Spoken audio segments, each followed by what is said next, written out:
بسم اللہ الرحمن الرحیم۔ السلام علیکم اسٹوڈنٹس، کیسے ہیں آپ سب؟ آپ کی ٹیچر فخر النساء اردو کلاس میں جماعت چہارم۔ تو آج ہمارا اردو کا لیکچر نمبر 3 ہے، جس کا عنوان ہے مثالی معلم۔ ٹھیک ہے جی اسٹوڈنٹس، مثالی کا مطلب آپ کو پتہ ہے بے مثال، جس کی مثال نہ ہو، جس جیسا اور کوئی نہ ہو۔ معلم ہے استاد کو کہا جاتا ہے، مثالی معلم یعنی ایسا استاد جس کی مثال کہیں نہ ملتی ہو، ٹھیک ہے، اور وہ اپنے آپ میں ایک علیحدہ ہی شخصیت ہو۔ تو دنیا میں بے شمار اسٹوڈنٹس استاد ہیں، اساتذہ ہیں، جن کا قرآن پاک میں بھی اساتذہ کے اس احترام کو، اساتذہ کے اس رتبے کو قرآن پاک میں بھی کی تعلیمات میں بھی جو ہے نا بیان کیا گیا ہے۔ اور اس دنیا میں کسی کو بھی کوئی بھی علم سکھانے کے لیے ہمیشہ سے ایک استاد کی ضرورت ہی ہے، چاہے وہ کتابوں کا علم ہو یا کوئی کام سیکھنے کا علم کیوں نہ ہو۔ جب تک ہم کسی بھی کام کو سیکھنے کے لیے یا علم حاصل کرنے کے لیے یا کسی چیز میں مہارت حاصل کرنے کے لیے کسی استاد کی رہنمائی نہیں لیتے تو ہم کامیاب نہیں ہو سکتے۔ تو آپ اس بات سے اندازہ لگا لیں کہ ایک معلم، ایک استاد، اس کا کتنا رتبہ ہے اور کتنا درجہ ہے، جس کا وہ مستحق بھی ہوتا ہے۔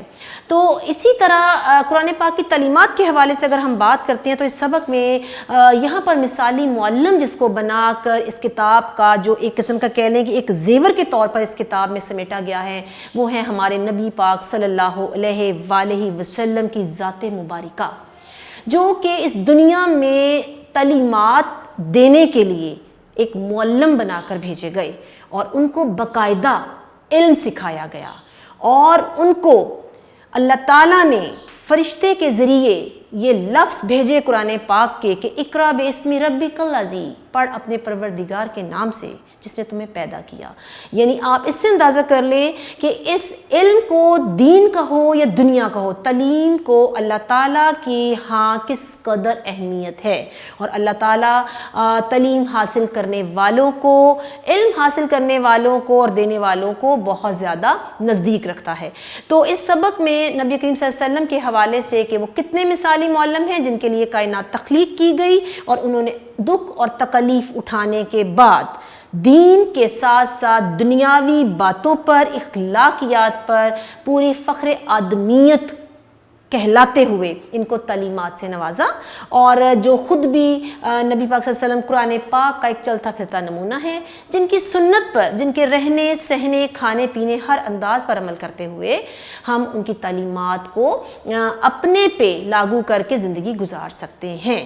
ٹھیک ہے جی، تو ہم سب سے پہلے مثالی معلم کے حوالے سے نبی پاک صلی اللہ علیہ وسلم کو پڑھتے ہیں اور کتاب کی جانب بڑھتے ہیں۔ تو آئیے چلتے ہیں اسٹوڈنٹس، ہمارا سبق نمبر جو ہے 3 ہے اور لیکچر نمبر بھی 3 ہے۔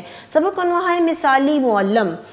سیدنا حضرت ابراہیم علیہ السلام نے بیت اللہ کی دیواریں اٹھاتے ہوئے، بیت اللہ یعنی خانہ کعبہ، دعا کی تھی، اے رب ان لوگوں میں خود انہی کی قوم میں سے ایک ایسا رسول بھیج دیجئے جو انہیں تیری آیات سنائے، ان کو کتاب اور حکمت کی تعلیم دے۔ اور حضرت ابراہیم علیہ السلام کی دعا قبول ہوئی، اور انہی کی اولاد میں سے حضرت محمد رسول اللہ ختم النبیین صلی اللہ علیہ وآلہ وسلم آخری نبی بن کر آئے۔ آپ صلی اللہ علیہ وآلہ وسلم پر جو پہلی وحی نازل ہوئی، اس کا پہلا لفظ تھا اقرا یعنی پڑھ تھا۔ اس کے بعد آپ صلی اللہ علیہ وآلہ وسلم تعلیم و تربیت کے ذریعے سے انسانوں کی زندگی میں ایسی تبدیلی لائے کہ تاریخ میں جس کی مثال نہیں ملتی۔ آپ صلی اللہ علیہ وآلہ وسلم نے ایک موقع پر فرمایا، مجھے معلم بنا کر بھیجا گیا۔ آپ صلی اللہ علیہ وآلہ وسلم کے تعلیم کے اصول آج بھی مؤثر ہیں۔ آپ صلی اللہ علیہ وآلہ وسلم کی تعلیم ایک خاص بات یہ تھی کہ آپ صلی اللہ علیہ وآلہ وسلم کی گفتگو نہایت صاف اور واضح ہوتی۔ آپ صلی اللہ علیہ وآلہ وسلم مختصر اور جامع بات کرتے، الفاظ کم مگر پر اثر ہوتے۔ مثلا آپ صلی اللہ علیہ وآلہ وسلم نے فرمایا، بہترین علم وہ ہے جو نفع بخش ہو، یعنی اسٹوڈنٹ جس سے آپ کو فائدہ ہو ایسا علم حاصل کریں۔ اوپر والا ہاتھ نیچے والے ہاتھ سے بہتر ہے، اس سے مراد ہے کہ یعنی آپ کسی کو کچھ دیتے ہیں اللہ کے راستے میں، یا جو اللہ نے آپ کو نوازے دیتے ہیں وہ زیادہ بہتر ہے مانگنے والے سے۔ نمبر 3 ہے اللہ کی قسم، وہ مومن نہیں جس کا پڑوسی اس کے شر سے محفوظ رہے، یعنی ہمسایہ کے حقوق سے مراد بتائی گئی اسٹوڈنٹ یہاں پر کہ ایک ہمسایہ یا پڑوسی کے اتنے حقوق ہیں کہ آپ اس کو ایذا اور تکلیف نہیں پہنچا سکتے، اور اگر ایسا ہے تو وہ اللہ کو ناپسند ہے۔ اور اس کے بعد ہے آپ صلی اللہ علیہ وسلم کے لہجے میں محبت اور دل سوزی ہوتی، آپ صلی اللہ علیہ وسلم میٹھی باتیں کرتے جو دل پر اثر کرتی، سننے والا عمل کے لیے تیار ہو جاتا، یعنی انداز اتنا خوبصورت تھا کہ لوگ مان جاتے۔ آپ صلی اللہ علیہ وسلم آپ صلی اللہ علیہ وسلم کبھی ایسی بات نہیں کرتے تھے جس سے کسی کو تکلیف پہنچے اور اسے غصہ آئے۔ ایک دفعہ ایک صحابی کھانا کھا رہے تھے، کھانے کا انداز مناسب نہیں تھا، کبھی ہاتھ پلیٹ کے ایک حصے پر پڑتا اور کبھی دوسرے حصے پر۔ اسٹوڈنٹ یہاں پر نبی پاک صلی اللہ علیہ وسلم نے جو ہے نا اخلاقیات اور مینرز کا سبق دیا، اس کو غور سے سنیے گا۔ آپ صلی اللہ علیہ وسلم نے یہ منظر دیکھا تو فرمایا جب تم کھانا کھاؤ تو بسم اللہ پڑھ لیا کرو، دائیں ہاتھ سے کھاؤ اور اپنی طرف سے کھایا کرو۔ اسٹوڈنٹ یہاں پر یہ بہت بڑی بات کہی گئی ہے، یہ بھی ادب اور آداب میں شامل ہے۔ جب آپ بھی کسی کے ساتھ بیٹھ کر کھانا کھائیں، چاہے وہ اپنی پلیٹ میں یا کسی کی پلیٹ میں، جس طرف آپ بیٹھیں آپ اسی رخ سے کھانا کھائیں۔ اس کے بعد ہے حضرت محمد رسول اللہ صلی اللہ علیہ وآلہ وسلم خاتم النبیین، سوال و جواب کے ذریعے سے بھی صحابہ اکرام رضی اللہ عنہ کو دین کی تعلیم دیتے۔ ایک مرتبہ صحابہ رضی اللہ عنہ سے پوچھا کہ تم میں سے کسی کے گھر کے آگے نہر بہہ رہی ہو اور وہ روزانہ 5 مرتبہ اس میں غسل کرے تو کیا اس کے بدن پر میل باقی رہے گا؟ صحابہ اکرام رضی اللہ تعالیٰ عنہ نے جواب دیا کہ اے اللہ کے رسول صلی اللہ علیہ وآلہ وسلم، اس پر ذرا بھی میل باقی نہیں رہے گا۔ آپ صلی اللہ علیہ وآلہ وسلم نے فرمایا کہ یہی حال 5 نمازوں کا ہے کہ اللہ ان کے ذریعے سے گناہوں کو مٹا دیتا ہے۔ نبی کریم صلی اللہ علیہ وآلہ وسلم بعض اوقات اپنی بات کو اچھی طرح سمجھانے اور واضح کرنے کے لیے ہاتھ کے اشاروں سے مدد لیتے، اس طرح بات اچھی طرح ذہن نشین ہو جاتی۔ ایک بار ایک صحابی نے آپ صلی اللہ علیہ وآلہ وسلم سے پوچھا کہ میرے لیے کون سی چیز سب سے زیادہ خطرناک ہے؟ آپ صلی اللہ علیہ وآلہ وسلم نے اپنی زبان کو پکڑ کر فرمایا یہ زبان سب سے زیادہ خطرناک ہے، اس کا مطلب ہے گفتگو میں احتیاط سے کام لینا چاہیے۔ اگر ہم بری باتیں کریں گے تو اس سے ہمیں دنیا میں بھی نقصان پہنچے گا اور آخرت میں بھی ناکامی کا سامنا کرنا پڑے گا۔ تو اسٹوڈنٹ یہاں پر اس چیز کو بہت زیادہ ذہن نشین کیجیے اور اس پر عمل بھی کیجیے کہ ہم اپنی زبان سے کسی کو نقصان نہ پہنچائیں، ایسی بات نہ کہیں جو کہ کسی کے لیے دل آزاری اور تکلیف ہو۔ نبی کریم صلی اللہ علیہ وسلم اکثر ایسی چیزوں سے تشبیہ دیتے جن سے لوگ واقف ہوتے۔ مثلا آپ صلی اللہ علیہ وآلہ وسلم نے ایک موقع پر فرمایا مومن کا آئینہ ہے۔ اس بات کا مقصد غیبت سے منع کرنا تھا، کیونکہ آئینہ صرف اس وقت عیب ظاہر کرتا ہے جب آدمی آئینے کے سامنے ہو۔ آئینہ کبھی ایک بندے کی خامیاں دوسرے لوگوں کو نہیں بتاتا، اس میں بہت بڑی بات ہے۔ نبی کریم صلی اللہ علیہ وسلم موقع کے مطابق بات کرتے، آپ صلی اللہ علیہ وآلہ وسلم جن باتوں کی تعلیم دوسروں کو دیتے تھے خود بھی انہی پر عمل کر کے دکھاتے تھے۔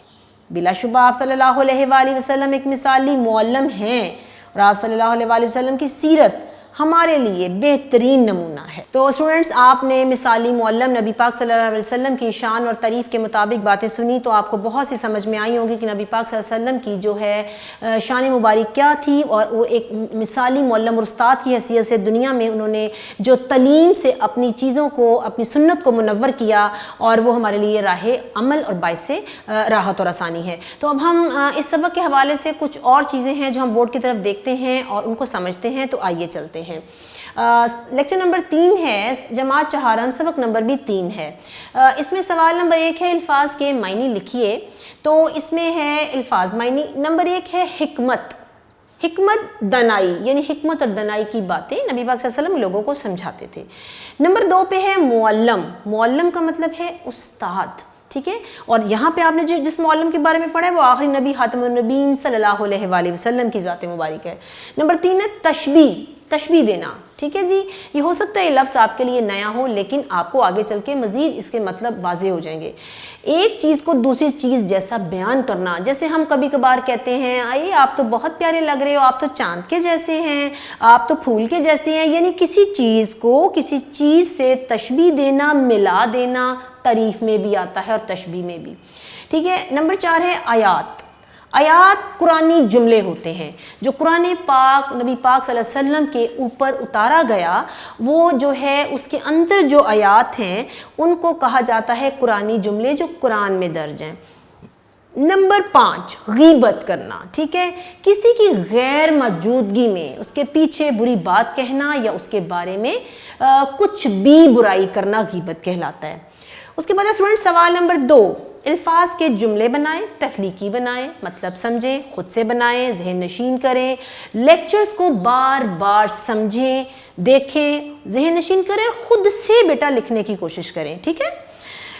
نمبر 1 ہے وحی، ٹھیک ہے، نبی کریم صلی اللہ علیہ وآلہ وسلم پر قرآن پاک اتارا گیا یا اللہ تعالیٰ نے کوئی بھی پیغام بھیجنا ہوتا تھا تو حضرت جبرائیل علیہ السلام ایک فرشتے ہیں جن کو بھیجتے تھے اور اس کو وحی کہا جاتا ہے، اور وہ اپنی بات نبی پاک صلی اللہ علیہ وسلم تک پہنچاتے تھے، اللہ کی بات فرشتے کے ذریعے نبی صلی اللہ علیہ وسلم تک۔ نمبر 2 آیات، یہی جو قرآنی جملے ہیں، قرآن کی آیات۔ نمبر 3 حکمت، دنائی سمجھداری کی باتیں۔ نمبر 4 غیبت، کسی کی برائی کرنا پیٹھ پیچھے۔ معلم، استاد، ٹھیک ہے جی، یہ جملے ہیں، ان کو آپ بنائیں، لیکچرز کو بار بار سننے سے آپ کو یہ چیزیں سمجھ میں آ جائیں گی اور آپ کے ذہن میں آ جائیں گی۔ اس کے بعد یہاں پر نا کچھ سوالات ہیں جن کو ہم زبانی جن کا ذکر کر لیتے ہیں، ان سوالات کو آپ اگر لیکچر میں ہی بار بار ریکارڈنگ کو سنتے رہیں گے تو وہ آپ کو سمجھ آ جائیں گی، آپ ان کو خود سے بھی لکھیں گے۔ ہے کہ خانہ کعبہ کی دیواریں اٹھاتے ہوئے سیدنا حضرت ابراہیم علیہ السلام جو تھے انہوں نے کیا دعا کی تھی؟ کیونکہ اس سے پہلے مشرکین تھے، کافر تھے، بت پرست لوگ تھے اور زمانے میں بہت جہلیت تھی، تو حضرت ابراہیم نے اللہ پاک سے دعا کی کہ اے اللہ میری قوم میں سے ایک ایسا نبی بھیج جو ان لوگوں کو راہ ہدایت پر لگائے۔ تو اللہ نے دعا قبول کی، تو اس کے بدلے میں کس کو دیا؟ آپ نے دعا کی اے رب ان لوگوں میں خود انہی کی قوم میں سے ایک ایسا نبی بھیج دے جو تیری آیات ان کو سنائے اور سمجھ جائیں۔ تو پھر اس صورت میں اللہ پاک نبی پاک صلی اللہ علیہ وسلم کو آخری نبی بنا کے بھیجا۔ نمبر 2 پہ حضور اکرم صلی اللہ علیہ وسلم کی گفتگو کی خاص بات کیا ہوتی تھی؟ ویسے تو وہ تمام باتیں خاص کرتے تھے، ان کا انداز، گفتگو، اٹھنا بیٹھنا، ہر چیز عین اللہ کے حکم کے مطابق تھا، مگر خاص بات یہ تھی کہ آپ کی گفتگو میں تھی کہ آپ نہایت صاف، واضح اور مختصر بات کرتے تھے، جامع، جس سے دوسروں کو سمجھ میں آ جائے ساری بات۔ اسی طرح اسٹوڈنٹ سوال نمبر 3، 5 نمازوں کی اہمیت بتانے کے لیے آپ صلی اللہ علیہ وسلم نے کون سی مثال دی تھی؟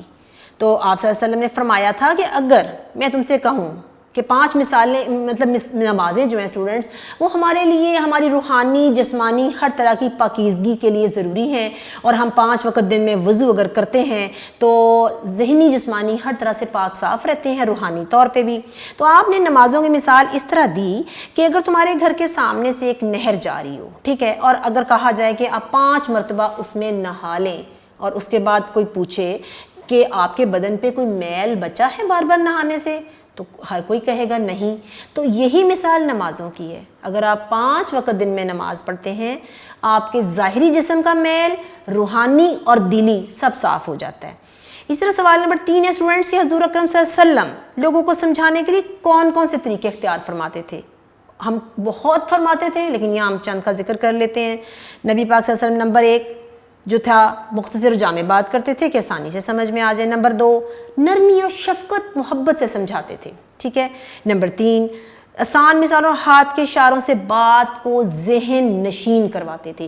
ہاتھ کے اشارے سے مراد ہے کہ مثال دے کے کہ کسی کو وہ بات اچھے طریقے سے سمجھ میں آ جائے، ٹھیک ہے، تاکہ اس کی اہمیت واضح ہو جائے۔ اس کے بعد سوال نمبر 5 میں جو ہے یہ ہے کہ آپ دوسروں کو بات سمجھانے کے لیے کون سا طریقہ اختیار کرتے تھے؟ آپ سمجھانے کے لیے سنت نبوی صلی اللہ علیہ وسلم کے مطابق طریقہ اختیار کرتے اور بات کرتے تھے، جو وہ بات کرتے تھے جو اللہ تعالیٰ نے فرشتے جبرائیل کے ذریعے آپ تک پہنچائی ہوتی تھی، اور آپ اس کو اسی طریقے سے، محبت سے، اچھے انداز سے، اچھی گفتگو سے لوگوں تک پہنچاتے تھے۔ تو یہ تھا ہمارا آج کا اسٹوڈنٹ سبق نمبر 3 اور لیکچر نمبر 3، اور سبق تھا ہمارا مثالی معلم، اور معلم تھے ماشاءاللہ سے ہمارے نبی کریم صلی اللہ علیہ وآلہ وسلم۔ تو اسی امید کے ساتھ آج کا لیکچر کا اختتام ہوتا ہے۔